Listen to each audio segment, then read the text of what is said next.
could see Moonraker was such a cash-in on the success of Star Wars: A New Hope. If only Moonraker told the story of Bond becoming a kick-ass Jedi, that would be infinitely cooler. But no.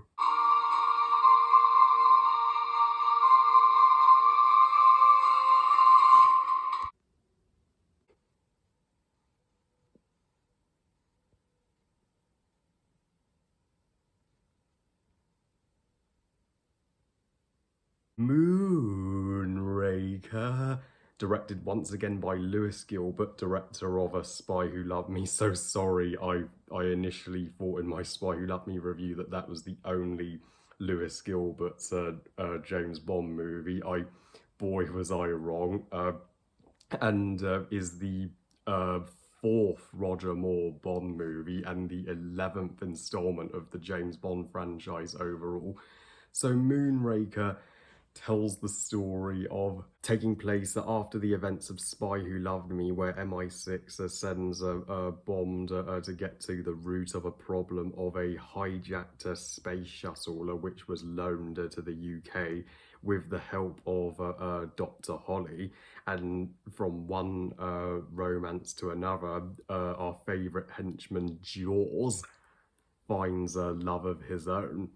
And Moonraker was no denying the James Bond's producer's way of following up the success of this cinema-changing sci-fi epic. The filmmakers behind 007 thought that if we can mimic and copy the biggest movie at that time by adding sci-fi elements to the Bond formula, it will automatically equal our best Bond motion picture yet, and big bucks for us, right?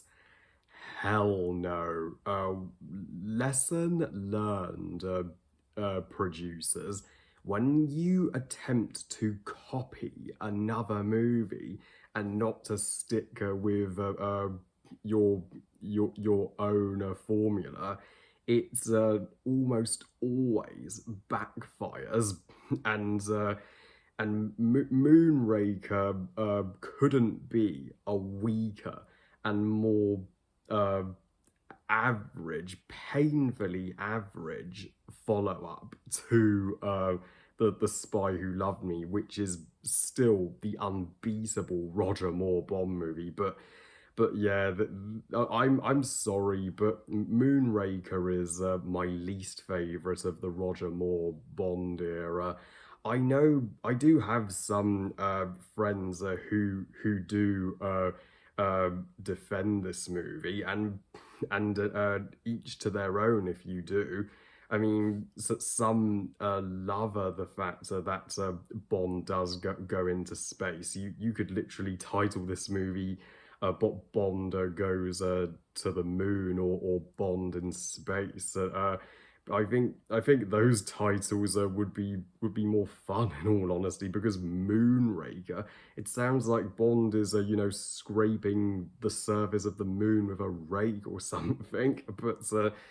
But yeah, for me, having having Bond put on an astronaut suit and going into space and such a dumb idea. Bond was never designed to be a sci-fi franchise. It's supposed to be a spy thriller. It's supposed to take place on Earth. I mean, can you imagine if that Daniel Craig had to go into space in one of his Bond movies nowadays? I mean, everybody would pan that, because they would complain about how absurd that is. So I'm shocked at the time everybody was okay with Roger Moore's Bond going to space. But Moonraker is not going to get a rant from me. I don't think any of the Roger Moore Bond movies are are bad enough to receive a rant. Even the one I would rank lowest on the Roger Moore era to me is just dull, but not all bad. The best thing this movie has going for it is the return of Jaws and his special lady Dolly Braces, played by Blanche Ravank. The I never thought a love story for a James Bond henchman could be this sweet and enduring, and this love story is the very heart and soul of Moonraker. Had had the entire movie just been about these two dating, I would have liked it better, honestly. Yeah, Dolly Braces. She is terrific because she brings out the sweetness in Jaws, and the scene where he toasts to them when he's like, "Here's to us." Yeah, that may be the most memorable line in the movie. So the uh, Jaws uh, couldn't have gotten more perfect closure. And The Bond girl herself, Holly, she's a tough and inspiring Bond girl. While she's no Anya from Spy Who Loved Me, she and Bond don't have that good chemistry. But I but when Bond asks her to see the doctor, and she's like, "You're looking at her," yeah, uh, that liner was a total boss. She's an inspirational role model for women to go into space, and I guess the theme song by Shirley Bassey. It's always a plus to have a Shirley Bassey come back to perform a Bond theme, the queen of Bond themes herself. I mean, uh, it's a perfectly adequate and a decent theme song, but far from her greatest. But the title sequence itself is so slow, and yeah, it's so slow that I was getting drowsy watching it, just seeing Bond and this girl jump in front of the moon in slow motion, and that leads me to more of the flaws with Moonraker. This I can't get into Moonraker because it my words can't describe how slowly paced this movie is. The space fights in this movie are the slowest fight scenes you will ever see. Yeah, I would take the underwater fights in Thunderball over this any day. I mean, this.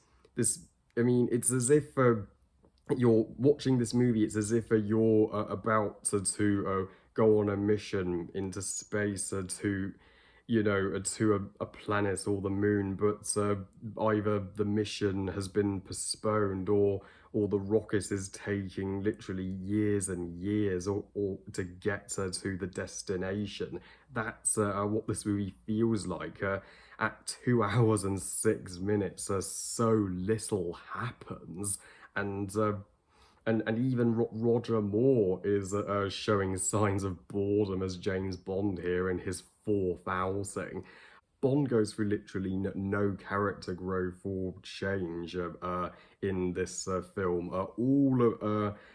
He does is going on a mission to recover a hijacked space shuttle. So it's just Bond going after a MacGuffin all over again.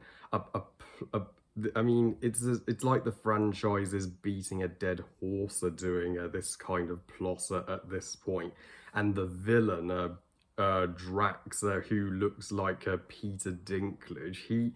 I mean, he's just as weak of a villain as the villain from Spy Who Loved Me. Uh, and and again, we he serves no purpose. You only needed Jaws to be the bad guy here. And there's this other lady known as Connie. I think she works for Drax, and what they do to her is horrific and unforgivable. I mean, Drax just sends some hounds to maul her. I'm sorry, that is far too cruel a fate that her character did not deserve. That so overall a Moonraker, more like Meh Raker, is the dullest installment of the Roger Moore era period. I give Moonraker 2 stars out of 5. Meh movie. So yeah, I do wish Lewis Gilbert's second Bond movie lived up to his first, but oh well, wasn't meant to be. But at least on the bright side, the Roger Moore era would get considerably better after this one misstep that was Moonraker. Well, I love you guys. Thank you for watching. I hope you guys enjoyed this review. And what are your thoughts on Moonraker? Is it your least favourite Roger Moore Bond movie like it is mine? Please comment and let me know. Please like this video and subscribe. Please follow me on Twitter and on Instagram. And I'll see you next time when I review the incredibly underrated For Your Eyes Only. And remember, movies are us. Bye, guys.